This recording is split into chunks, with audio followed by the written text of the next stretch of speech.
Hi, this is Aaron with Zolotech. Today we're going to take a look at the Sony Bloggie or HD Bloggie. This is the model with the 360 degree lens. There's a couple variants. We did an unboxing of this before. Hardware wise, the camera's pretty decent. The problem lies within image quality, software, and that's pretty much it, really. Overall, the camera is not that great. It just isn't as good as I had hoped it to be, and in fact, I'm going to be sending it back, as this wasn't a review. I actually bought this to try it out. There is no macro mode. The battery life is pretty good, pretty excellent. In fact, I went to on a trip to Washington, D.C., where the battery, I never had to charge it once, and used it for 2 days, on and off, casual use, and battery was about half to a quarter, and got a decent amount of video footage. I did not record the actual amount of time I used. The camera is very durable. It's built very well, has some decent options, but overall I'm just not that impressed. So I'm going to be showing you a couple different videos. A lot of people want to see the 360 degree videos that this lens provides. And for those that did not see the unboxing or have not seen this camera, we've got a swivel head on top of the camera itself. Very nice. You can use it towards you or away from you. Very convenient. In fact, I let my kids play with this for a little bit, and they had a lot of fun with it. However, the image quality isn't what I expected.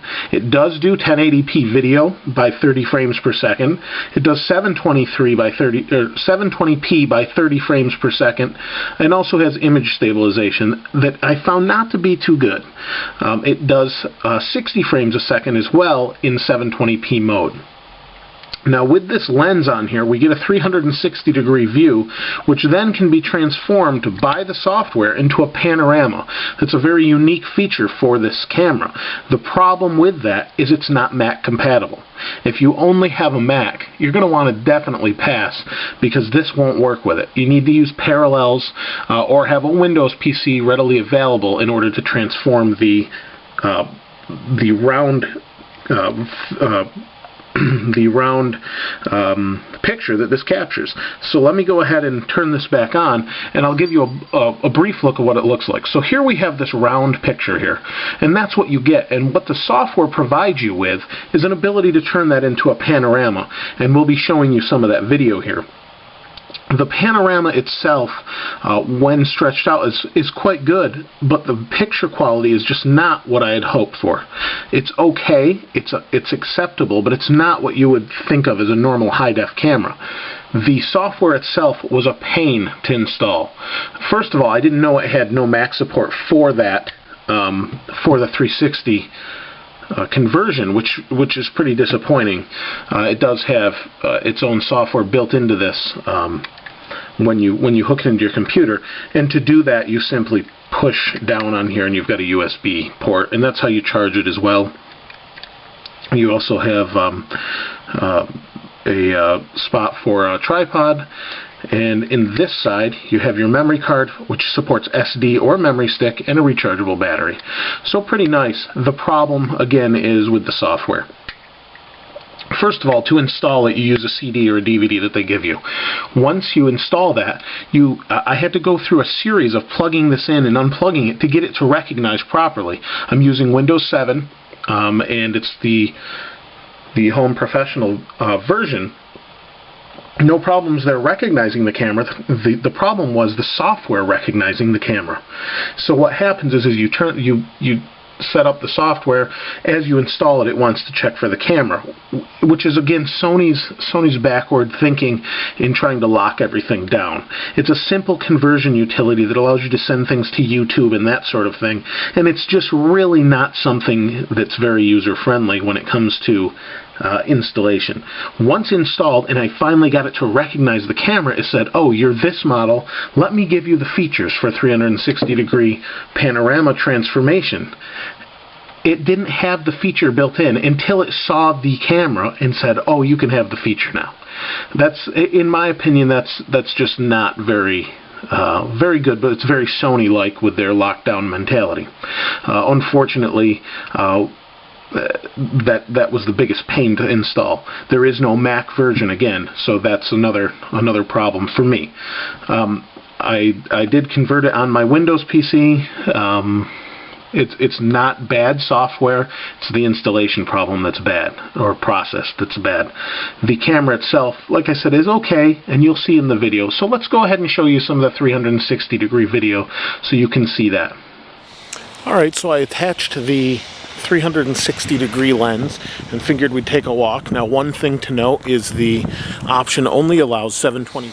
Alright, so I attached the 360-degree lens and figured we'd take a walk. Now, one thing to note is the option only allows 720p by 30 frames per second, and I'm assuming that's for image stabilization.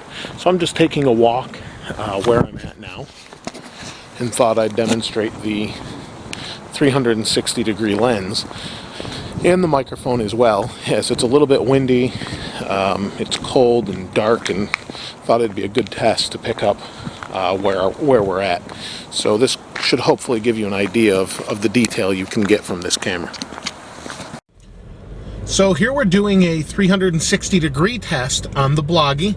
I'm holding a stand that's in my hands while I'm driving, and we're not going to go really fast to test this, but I thought it would give you a good idea what this is capable of with the 360-degree lens.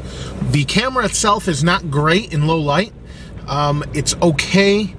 I prefer the Canon I have still, even though it's not HD. We're in 720p at 30 frames per second. Kind of locks you to that with the 360-degree view. I do believe image stabilization is on, so I thought I'd show you that.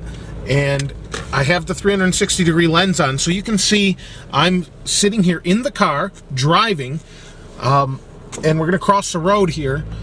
And there is a little bit of traffic, and I'm not going to use this while I'm driving at any high speed, but thought I would just show you what it looks like inside a car. This is just a normal Toyota Corolla driving down the road, and that's pretty much it. So for safety reasons, I'm going to shut this off now, but thought I'd give you a good interpretation of what this might look like with the 360-degree view. So now I'm recording, I'm walking back from where I was with the 360-degree camera, and this is 1080p at 30 frames per second without image stabilization. You can see there's some snowmen that have been built or melting, and that's pretty much it. There's not a whole lot I can show you. It is fairly dark. I can aim the lens up, as you see, and then back around, and the image flips to myself. So this is the detail you get. It's pretty interesting that it will do that pretty well, and you can see I'm walking as the screen bounces a little bit. Okay, so now we're at 60 frames per second at 720p. We're going to go ahead and see how the zoom works. And it is digital zoom, so you can see. Now this is at 60 frames without the image stabilization, so that's as shaky as my hand is, but you see that amplified with it zoomed. So we're back. You've seen the video. You can judge for yourself what you think of the Bloggie camera. Compared to the Flip Minnow HD here, the Bloggie is about the same image quality, sometimes better, sometimes worse, depends on the lighting. As far as ease of use, I would say the Sony's about the same. It has the rotating lens, which makes it a little bit more convenient, and the larger screen is nice. Overall, though, I would say that for the price of around $200 with the 360-degree lens and a 4 gig memory card, it's not a horrible price for a 1080p camera. This is a 720p camera, but if you could pick this up for $100 and this for $200, take the Flip Minnow. Otherwise, this isn't a bad camera, but there's much better cameras out there for $200. Simple point and shoots are better than this. If you want something pocketable like that, but I would suggest go somewhere else. If you want the 360-degree lens, it's a very neat feature. It's pretty different, and I hope we see some more innovation out of Sony with some better software and Mac support. This is Aaron with Zollotech. We'll see you next.